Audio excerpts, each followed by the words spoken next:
स्वतःच्या हाताने लिहिलंय की आम्ही FIR करतोय म्हणून. 8 दिवस आम्ही त्यांना कॉन्टॅक्ट करतोय, मेसेज करतोय, कॉल करतोय, एकही कॉल त्यांनी आमचा नीट उत्तर दिलं नाही, मेसेज केले नाही. विकले गेले ते सगळे, पैसे घेतले, ज्या माणसांकडून घेतले त्यांचे आम्हाला फोन येतात की पोलीस फोन करतात. कमी 8 दिवस आमची फक्त एक FIR घेत नाहीये. इतका अत्याचार सहन करतोय या संविधानिक देशामध्ये राहून सुद्धा. जर आमच्यासारख्या माणसांवरती असं होत असेल, सर्वसामान्य माणसांनी जीव द्यायचा का? जे 2-3 अधिकारी आम्हाला भेटले ते सुद्धा पळून गेलेले अक्षरशः, तेही आमच्या समोर मागच्या दाराने पळून गेले, मागच्या दाराने पळून गेले. अशा लोकांनी वर्द्या काढाव्या आणि जे पोरा रणांगणात पळतात ना खुल्या पायांनी, त्यांना वर्द्या द्या, ज्यांना देशासाठी मरायचंय, आमच्यासाठी काम करायचंय, या देशातल्या लोकांसाठी काम करायचंय. अन्यायाविरुद्ध वाचा फोडलीच पाहिजे, नाही तर गुलामगिरीत चालले जाल तुम्ही. त्याच्यानंतर लोंढे साहेब नाहीयेत पण पंखा चालू आहे. प्रत्येक केबिन मध्ये अधिकारी उपलब्ध नाही पण पंखे लाईट सगळ्यांचे चालू आहेत. तर मागच्या दरवाजाने पळून गेले, तिथून गेले निघून. हे बघा कोणी नाही. या हे आगळं वेगळं पोलीस स्टेशन आहे, गोरेगाव पोलीस स्टेशन. हे पोलीस स्टेशन पाहिजेच ना आम्हाला इथं. एक काहीच कामाचं नाही पोलीस स्टेशन, फक्त हप्ते घ्यायला जातात, दारूचे धंदे चालू आहेत, आकड्याचे धंदे चालू आहेत, सगळं. काय म्हणताय? 8 दिवस तुम्ही आमचे फोन नाही उचलले, काय नाही उचललं, लिहून दिलंय तुम्ही आम्हाला, नोंद पण नाही केली FIR. नाही ना, आम्ही नाही थांबणार आहे. मला पुण्याला निघायचंय. तुम्ही म्हटलं ते ह्याच्यावरती तपास चालेल, सरांनी तुमचं नाव सांगितलं होतं. 8 दिवस तुम्ही काय तपास केला हे मला दाखवा. 8 दिवस ह्यांनी माझ्या फोनला रिप्लाय का नाही दिले हेही मला सांगा. हे जे लिहून दिलं इथं की दिव्या सुनील शिंदे यांचा तक्रारी अर्ज प्राप्त झाला असून सदर बाबत त्याच्यावरती नोंद होईल, असं येऊ का आम्ही? हे पळून गेले, परत पुन्हा पळून गेले, आलेले पळून गेलेले. ह्यांना उत्तरं द्यायची नाहीये. चांगलं कुठून तरी काहीतरी आहे म्हणून हे उत्तर सुद्धा देत नाहीयेत. हेच माझे हे करणार होते, तपास, तक्रार घ्यायच्या आधी तपास करणार होते. हे तक्रार अर्ज यांच्याकडे तपास अधिकारी म्हणून वर्ग केलेला आहे आणि कुठल्याही प्रकारचं उत्तर देत नाही. एक जंटलमॅन असतं की तो एक महिला काय बोलत असेल तर तिचं थांबून ऐकणं, बरोबर. आणि लिगली हा व्यक्ती तपास अधिकारी असल्यानंतर सुद्धा त्या फिर्यादीचं सुद्धा पूर्ण म्हणणं ऐकून न घेता अशा प्रकारे निघून जाणं हे कितपत योग्य आहे? हे कायदा सुव्यवस्थेचा मी खरंच सांगते, अशा लोकांना वर्ध्या सूट नाही करत. जे लोक बिचारे उन्हातानामध्ये पळपळ पळपळ करतात ना, जी पोरं ज्यांच्या पर पायाला छाले पडले, ते अशा लोकांना वर्ध्यात द्या तुम्ही, खरंच द्या. ज्यांना देशासाठी लढायचंय, ज्यांना सामान्य लोकांसाठी नोकऱ्या करायच्या, हे काही कामाचे नाहीये, काहीही नाहीये. 8 दिवस झाले उत्तर सुद्धा देत नाहीयेत आणि आत्ताही पळून गेले. मॅनर्स सुद्धा नाहीये की कुणाशी कसं बोलायचं आणि कुणाशी कसं नाही. एक जंटलमॅन असतो ना जो स्त्रियांचा सन्मान करतो, तो निदान कुठली स्त्रिय नाव लोंढे साहेब आहे, दत्तू साहेब लोंढे म्हणून यांनी, आणि हे हिच्या तक्रारीचं हे तपास अधिकारी आहेत ऑन पेपर, आम्हाला असं सांगितलं गेलं. आणि तपास अधिकाऱ्याचं प्रथम कर्तव्य आहे पूर्ण म्हणणं ऐकून घेणं. माणूस म्हणून, एक जंटलमॅन म्हणून सुद्धा त्यांनी म्हणणं ऐकून न घेता अशा पद्धतीने निघून गेले. तर कायदा सुव्यवस्थेचा पूर्णपणे बट्टाबोळ झालेला आहे.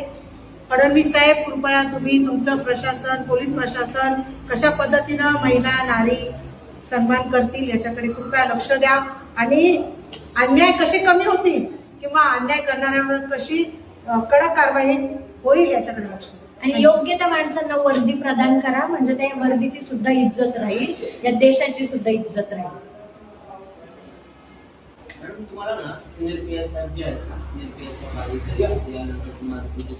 त्यांनी ह्यांचं नाव सांगितलं होतं. तुमचं सांगितलंय ना सरला? तुमचं सांगितलंय तपास अधिकारी. तपास अधिकारी काल याच्यावरती कॉलवरती. नाही नाही, विचारा पाटील सरांना, विचारा. तुम्हाला वर्ग केलाय हा अर्ज तपास. म्हणजे त्या दिवशी रात्री 4 वाजेपर्यंत जसं थांबवलं तसं परत तुम्ही मला थांबवणार. म्हणजे माझ्या सेफ्टीचे काहीच नाही तुम्हाला, की मी घाटाघुटातून रात्रीची कशी येणार पुण्यावरून मुंबईला, तुम्हाला ह्याच्याशी काही घेणं देणं नाही. आणि उद्या माझ्यासोबत काही चुकीचं झालं की माझ्यासाठी कॅन्डल मार्च घेऊन येणार आणि चालणार माझ्यासाठी मोर्चा घेऊन.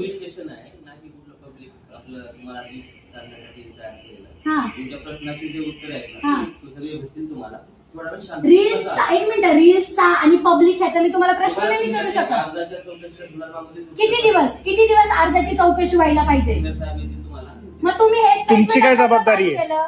तुम्ही आता हे स्टेटमेंट का पास केलं? म्हणजे तुम्हाला असं वाटायचं आम्ही रील्स साठी इथं आलोय? यायचं असतं ना तर पंतप्रधानाचं इथं असते, चांगली रील शूट केली असती आणि व्हायरल झाले असते. का मी जाऊ नाही शकत तिथं? नाही तुम्ही पद्धत, तुम्ही आम्हाला हिसकावून गेले ना दरवाजा लावून. तुम्हाला का नाही गेले तुम्ही? एक मिनिटं. बाहेर मी आता इथं जेव्हा बोलत होते तुम्ही आले एसी मध्ये बसले ते गर्मीमध्ये आम्ही 4 तास झाले 4 तास एकही पी यायचा नव्हता. अरे आम्ही कुठं कामाला होतो, काय घरी होतो आम्ही, काम करून आलो. मग इथं जे येतात त्यांनी तुमच्या घरी यायचं अर्ज विर्ज द्यायला. शासकीय कामासाठी बाहेर मग सांगा ना तुमच्या शासकीय कामं तिथे आहेत मग हे कशाला बांधून ठेवलंय आणि कुणासाठी बांधलंय? इथं आहे. आम्ही इथे येऊन कोण होतं? कोण आहे? पळून जातात सगळे. 4 तासापासून आम्ही इथे कोण आहे? कुणीच नव्हतं. आम्हाला कुणीही बोललं नाही. आमचा ओरडून ओरडून घसा दुखायला लागला. विचारा कुणी आला आम्हाला विचारायला? कोण आला आमच्यापाशी? मागच्या दाराने पळून गेले ते. आणि 8 दिवस जेव्हा तुम्ही माझ्या गोष्टींना उत्तर देत नाही, फोन उचलत नाही, मेसेज करत नाही, तेव्हा तुमचे मॅनर्स कुठे गेले ते मला सांगताय तुम्ही लोक की इथं आरडाओरडा नका करू. का करू? मला भारतीय संविधानाने अधिकार दिलाय. असं ओरडून काय होणार? मग तुम्ही मला ओरडायला भाग पाडलाय सर. 8 दिवस ओरडले का मी? 8 दिवस ओरडले का? 8 दिवस ओरडले का मी तुमच्यावरती? तुम्ही मला शब्द दिला होता की मॅडम तुम्ही आता इथून जा आम्ही सगळं व्यवस्थित करू. तुमच्यावर विश्वास नाही ठेवला का? तुम्ही ओरडायला भाग पाडले मला आणि मग परत म्हणायचं की पब्लिक आमची इज्जत करत नाही. 8-8 दिवस 15-15 दिवस लोकांना थांबून ठेवताय तुम्ही लोक. पब्लिकसाठी नाही बोलत आम्ही. काय नाही बोलत तुम्ही पब्लिकसाठी? पब्लिक आमची इज्जत करत नाही असं कधी बोलत नाही. अहो कितीतरी बोलता हो तुम्ही. त्या दिवशी तुमच्याच इथलं कुणीतरी म्हटलं. परत तुम्ही म्हणतात हे लोक व्हिडिओ काढायला आले आणि परत म्हणतात रील्स साठी. फेमस व्हायची गरजच नाही आम्हाला. अन्यायासाठी न्याय मागतोय. शूट करणं आणि ते जर तुम्हाला सेफसाठी वाटत असेल तर असं सांगा. आम्ही शूट अरे करतो. जरा शूट करण्याबद्दल हरकत नाही, पण एवढ्या मोठ्या आवाजामध्ये मग 8 दिवस तुम्ही द्यायचं नाही न्याय आम्हाला. 8 दिवस द्यायचं नाही. पण तुम्ही पण वकील आहेत, असं मोठ्या आवाजात बोललं आणि ओरडलं. तुम्ही किती व्यवस्थित दरवाजा लावला सर. दरवाजा किती छान लावला AC तुम्ही. मध्ये बसला आम्ही. हा? काय काय लागतो तो वाटून. ऑटोमॅटिक लागतो म्हणून आम्ही तो उघडला पण ऑटोमॅटिक उघडला सर. आम्ही बोललो येऊ का? तुम्हीच बोलले थांबा बाहेर. हो ना. का? आणि दुसरी पण काय काम आहेत ना. ठीक आहे करा करा. म्हणजे आम्ही 4 तास थांबलो त्याचं काही नाही. 300 किलोमीटर तुम्हाला मी सांगितलं तिथं बाहेरच सांगितलं की सिनियर साहेब येत आहेत. सिनियर नाही का? मी का त्यांच्यासाठी थांबू? इथं कोणीतरी पाहिजे ना माझी दखल घ्यायला. पोलीस स्टेशनचे इन्चार्ज आहेत. बरोबर की नाही? मग इन्चार्जनी इथं असायला पाहिजे ना. काय इन्चार्जला तुमचं कर्तव्य काय? 8 दिवस तुमच्या इन्चार्जला मीटिंगच आहे. काय त्यांचं नाव? काय नाव आहे? पाटील काय? काय पुढचं नाव त्यांचं? पाटील सरांना 8 दिवस झाले मीटिंगच आहे ना. माझा फोन उचलतात ना मेसेज करतात ते.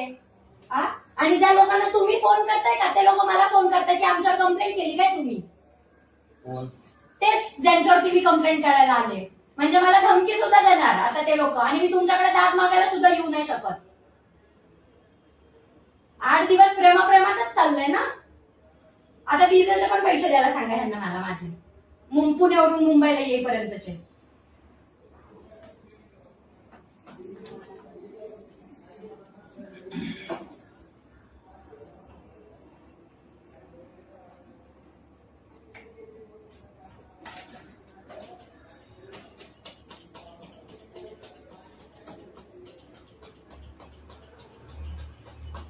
आणि ह्यांनी मला त्रास दिला. यांच्यावर गुन्हे होतात ना अरे बसा पोलिसांवर? तुम्ही बसा. नका नका आम्हाला आता कुठे 4 तासानंतर बसू. यांच्यावर गुन्हे होतात ना पोलिसांवर. यांच्यावर पण करू आता. सगळे गुन्हेच गुन्हे करतो आणि लढत बसतो. मॅडम बसा, उतर बसा. हरकत नाही सर. तुम्ही एवढे जंटलमॅन तरी निदान एक. अरे तुम्ही पुण्याहून आले ना. मी तर इकडे मुंबईची आहे पण ती विचारी आली आहे बसा. पुण्यावरून. आणि तुम्ही दरवाजा लुटून घेतला अरे तुम्ही. बसा तुम्ही बसा. काय नका मॅडम, तुम्ही आता एक काम एवढी करा. मध्ये आम्हाला 8-8 दिवस थांबवता काय नका. काय काय काय एक काम करा. मॅडम तुम्ही वकील आहे. एक काम तुम्ही करा. बसा. तुम्ही सिनियर साहेबांना विचारा त्यांना किती त्यांनाच वेळ फोन लागेल. करतो. किती वेळ लागेल एवढा? म्हणून मी तुम्ही बसा. तुम्ही बसा बसा. बस. नका म्हणलं बसायचं. मॅडम बसा. नका सर. तुमचं ऐकून आम्ही चूक केली त्या दिवशी. नसतो गेलो 4 वाजता तर बरं झालं बसा ना असतं. तुम्ही. उभा टाका. उभा काय? नका जाऊ द्या. एवढीच आमची काळजी असती तुम्ही त्या 8 दिवस आम्हाला येण्यासारखं केलंच नसतं. आमची काळजी तेव्हा तुम्ही दाखवायला हवी होती. आम्ही तुमच्यावर विश्वास ठेवतो सर डोळे झाकून. तुमच्या सगळ्या प्रश्नांना सगळे उत्तर साहेब देतील. कुठं पिपिनचं मार्गदर्शन घेऊन. हो ते साहेब आहेत ना सगळे तुमच्या प्रश्नाला उत्तर देतील. असं नाही होणार की तुमच्या एका प्रश्नाला उत्तर नाही देणार. देतच नाहीयेत. सगळ्या प्रश्नाला उत्तर भेटतील तुम्हाला. मी सांगतो. पण प्रश्नांची उत्तर घ्यायला पुण्यावरून मुंबईला यावं लागतं आता आम्हाला. तुमचा फोन उचलतात आहे का? 5-5 हजारचे डिझेल टाकून. हे येत आहे किती वेळ लागेल विचार. माझे असं थांबले.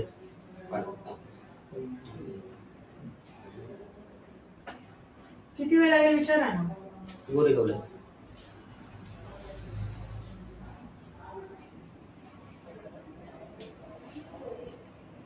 मॅडम बसा तुम्ही. नका सर, 8 दिवस तुम्ही आमची लय खातिरदारी केली आहे चांगलीच, आम्हाला लांबून. नको नको, आता तुम्हाला तुम्ही ऐका मला ना, म्हणूच नका तुमच्या बसा. मनामध्ये ज्या पण शंका आहेत ना, ज्या पण तुमच्या माझ्या मनामध्ये एकच शंका आहे, जर माझ्यावर अन्याय झालाय तुम्ही माझी कंप्लेंट घेणार बरोबर. आहात की नाही, एवढंच उत्तर द्या मला. तुम्ही बसा. नको, मला बसायचंच नाही सर. मी डिसरिस्पेक्ट नाही करत, पण 8 दिवस तुम्ही जी माझी खातिरदारी केली आहे ना, त्याच्यावर मला ही रिस्पेक्ट नको आता.